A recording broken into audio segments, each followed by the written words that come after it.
In this video, we are going to talk about 5 things I found hardest in healing fearful avoidant attachment style. I'm Pauline and I am so incredibly happy you are here because, first of all, healing the fearful avoidant attachment style isn't easy. It's not easy.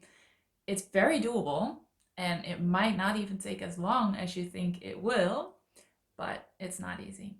Second of all, I know that it's really hard to know what to expect when you start healing this attachment style, any attachment style, but with this one in particular, your fear brain really wants safety and security. Out of all the attachment styles, the fearful avoidant attachment style has that need for safety and security the most. And one of the things that makes your fear brain feel safe is knowing what to expect and knowing what comes next when you have no idea and you kind of want to heal, but your fear brain is like, well, I don't know what's going to happen. The chances are way bigger that you will stay where you are because that is familiar to your fear brain. And that's what your fear brain values more than the potential happiness, the potential freedom that you will feel once you've healed. So I really hope this video will help you in knowing what to expect because, like I said, it isn't easy and I want to be there with you and for you along this journey. So the 5 things I found hardest in healing this attachment style, the first one, and this is a major one right away, is creating a sense of self. This took me so long. When you don't know what a sense of self is, how do I explain this? Should have thought about that before recording. Um, I think it's just giving your power away completely to the validation and approval of other people. So you don't have a sense of self, no sense of your own identity, but I think even more your own credibility. So that when you tell yourself, I love myself, it doesn't really do anything because you don't really have that sense of self. So telling yourself, I love myself or I accept myself, it feels kind of empty. It feels like it just doesn't matter that much because what other people think of you and whether other people approve, that's important, and that gives you, it can almost feel like the right to live. That's what I felt like, and I've heard that a lot from my girls. And um so creating that sense of self was a really like painful process, just realizing that I actually had this big emptiness inside of me, that it was possible to create a sense of self, but I had no idea what that looked like or what that felt like. And I thought that, well, that's never going to happen. I will always have to depend on other people. I mean, it doesn't matter if I approve of myself. It matters if other people approve of myself. Otherwise, I'll be lonely forever if I approve of myself and other people don't. So kind of like constructing that sense of self um, and creating it was really painful. I really had to go through layers and layers of um, just not validating myself, never being validated, never feeling like I was worthy of anything. And um, yeah, you kind of create something out of thin air. It feels like that was really hard. And as I'm saying this, I can totally imagine that you're like, okay, but how do I create that sense of self? Um, I will not go into this in this video because that will be way too long. But if you're interested, let me know in the comments, and I will see if I can make a video around that in the future. So that was the first one. The second one, oh, that was that was hard too. That was like a reality check. So the fearful avoidant attachment style comes with highs and lows. That is really um, something that is very, I don't know the English word. Maybe I'll think of it. But a lot of fearful avoidants have that. Um, you can notice that in relationships. You can notice that in other areas of your life as well. So with highs and lows, I mean just really intense moments of feeling really good, and then like crashing down and feeling worthless and feeling so scared um, and unhappy. And after a while, I started noticing this pattern, because when this pattern is normal, sometimes you don't even notice it. It's all you know, so it just feels familiar. And then I started noticing it not only in my relationships, but for instance, I had this with money too. Not everybody has this, that has the fearful avoidant attachment style, but for me, I definitely had that with money too. Like, it would go so well, and then I would have really good months, and then the next month it would, like, all my money would be gone again, and I would drop back in that like fear, survival mode kind of feeling. And in my relationship, I had this in the beginning where I just created drama, and then to distance myself from my now husband, then boyfriend. And then I had to like make up for it, and that would create a high. Like, I would get approval, and then I would create drama again and push him away. And it was this draining dynamic and pattern of highs and lows. And the weird thing is that he didn't really even participate in it. He was just pretty stable through it all. um, which kind of made me, it maddened me, because I was like, you have to fight with me, because that's what creates passion, which is also just a very common belief in the fearful avoidant attachment style. So I noticed this pattern in different areas of my life, just this push and pull, high, low, and it was just so exhausting. So after a while, I realized that in a way, this actually felt safe, because it was what I knew. And I was trained, like I had practiced my whole life to push away, but then also to reel back in, to use activation strategies to get him or somebody closer.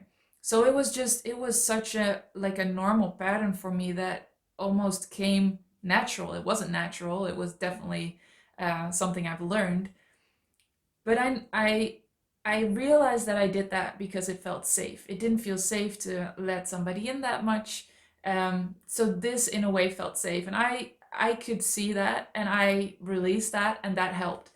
And still these highs and lows continued, and I was like, what is going on? Why do I still have this pattern when I released on it? Because you might not know, but I released so much through EFT, the emotional freedom technique.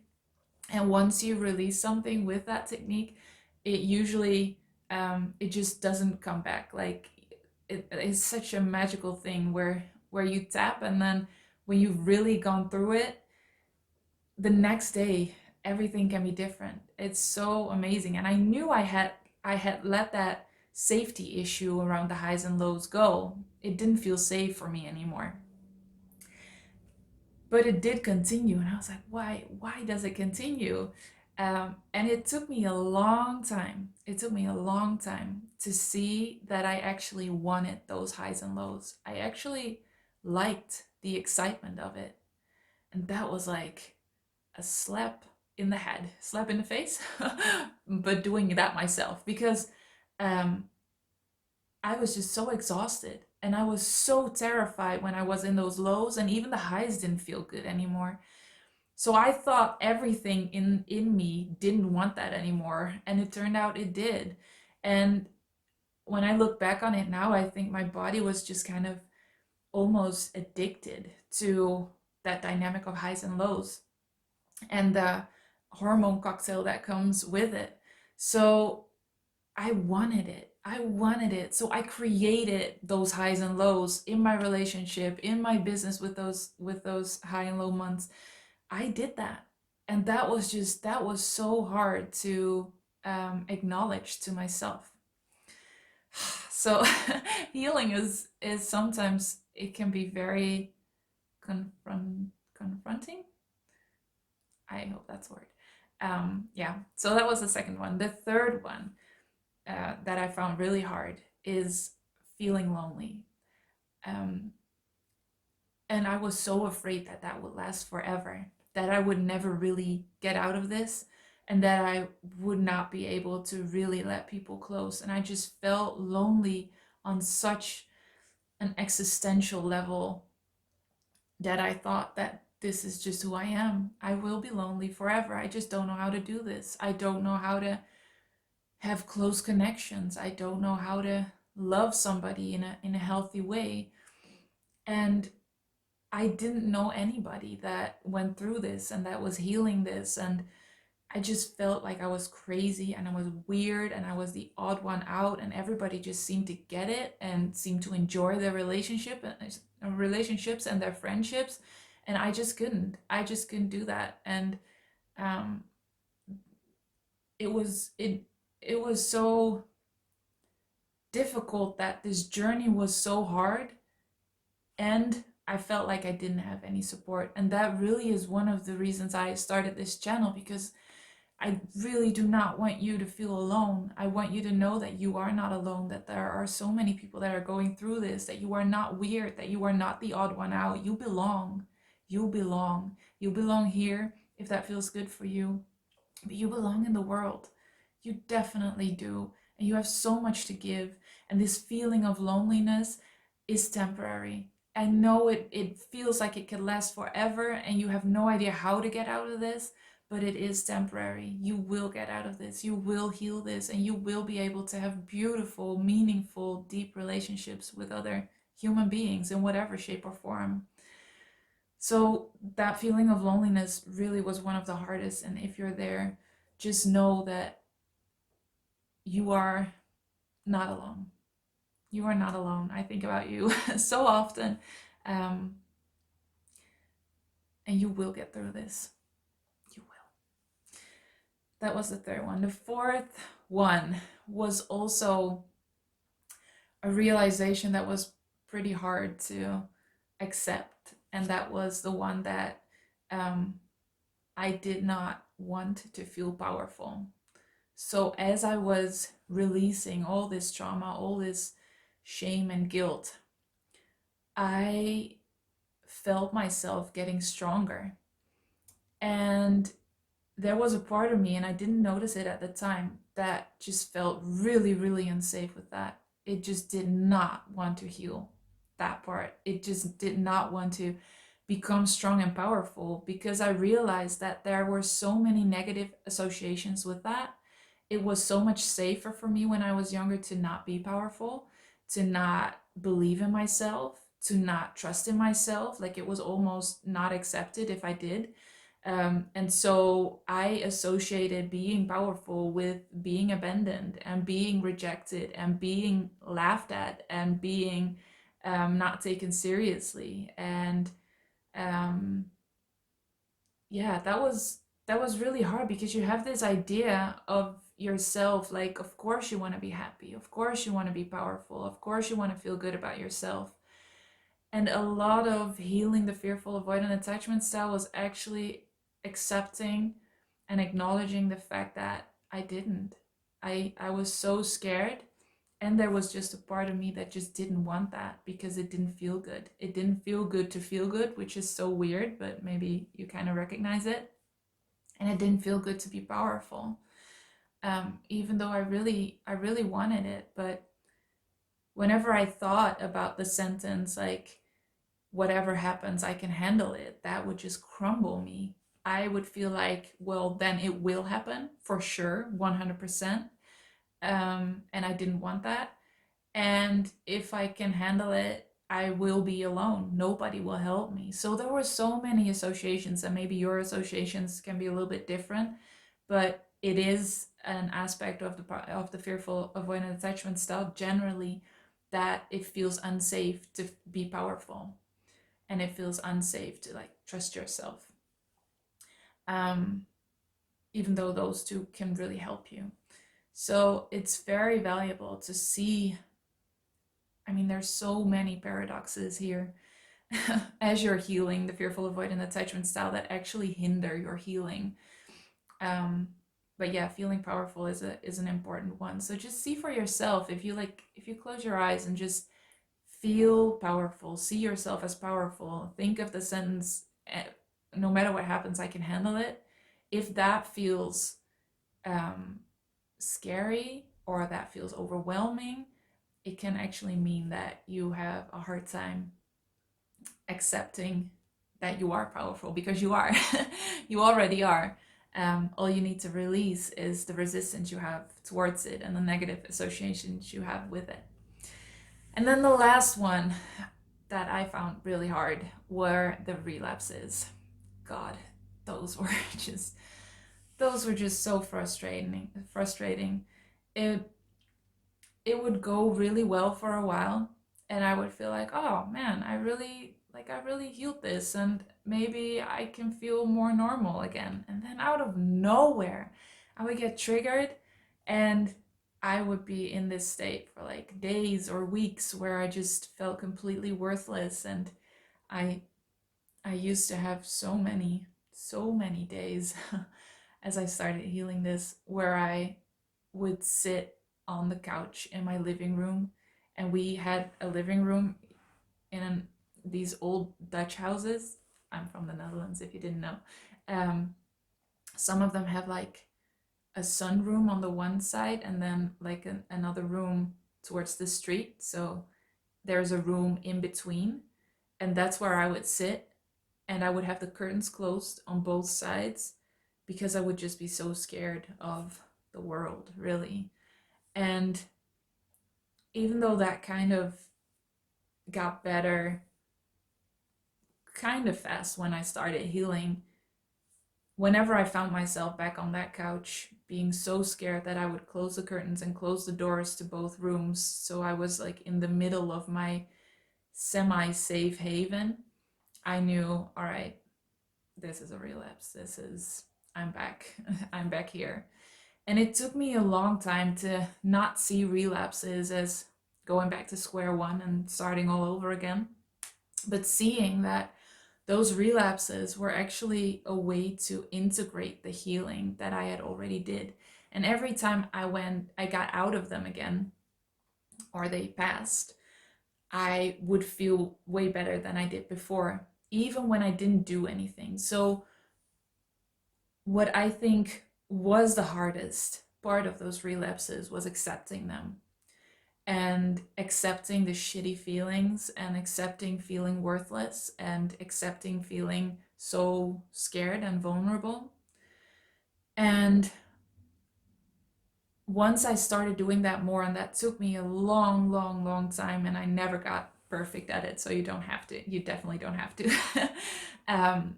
But once I kind of accepted them more, instead of resisting them so hard and judging them that they shouldn't be here, and I should be further along, and I should just be happy all the time. I was like, all right, here we go. And I kind of like visualized it as a wave coming over me, and I just allowed all the feelings to be there.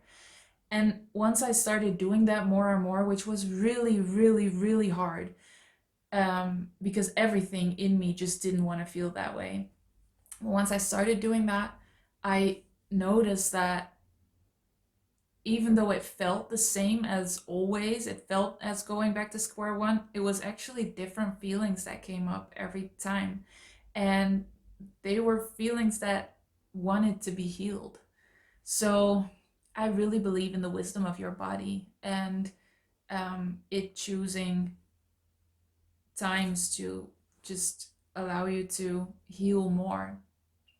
And also, I started really looking at the triggers. So those relapses could be triggered by something, me feeling vulnerable, for instance. And once I started recognizing those triggers, I could be kind to myself, more kind, not perfect. And once I started doing that and just kind of realizing that there was just this really scared little girl inside of me, it was kind of easier to go through those relapses. And one thing that really helped me was that I noticed that even if I didn't do anything, like I didn't zap, I didn't work really hard to get out of it, I allowed the feelings to be there. I allowed myself to feel shitty for a few days, however long it took. They actually passed on their own, and I felt better after a few days.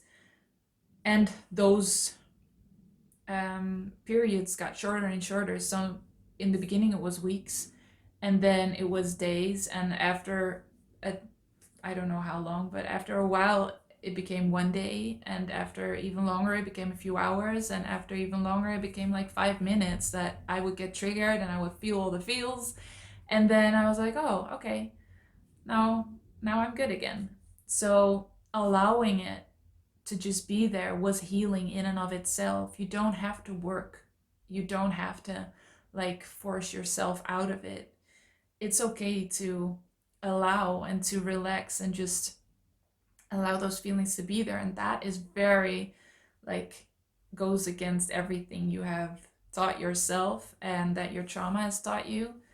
But it is okay to feel all those feelings that are so nasty sometimes, and not do anything with them, because they will pass. And the wisdom of your body is just, it's amazing, and it will help you even if you don't do anything.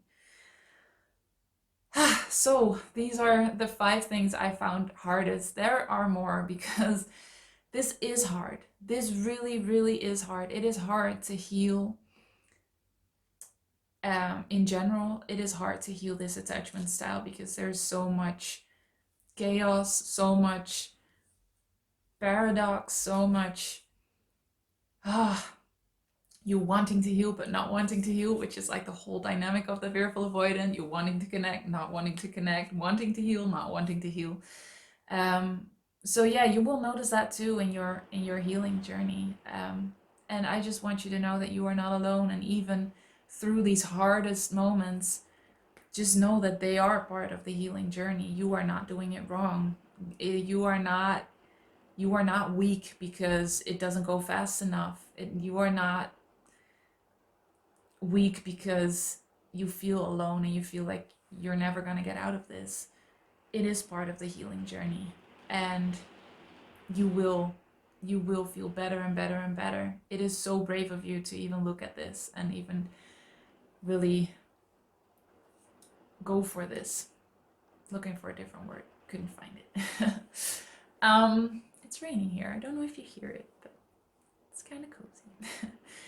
So yeah, just want you to know that you are not alone, and you are on your journey, and every journey looks different, but there are hard moments, and you will get through those too, even when you don't really do anything. If you want to know more about how to heal the fearful avoidant attachment style, you can look at this video. And if you want to know more about the lesser known causes of this fearful avoidant attachment style, you can look at this video or this, I'm not sure where it is. I'll put them in the description below too. I am so happy that you're here. It's starting to rain harder. I'm so happy that you're here always. Thank you for being here. Thank you for being who you are, because you are valuable exactly as you are right now.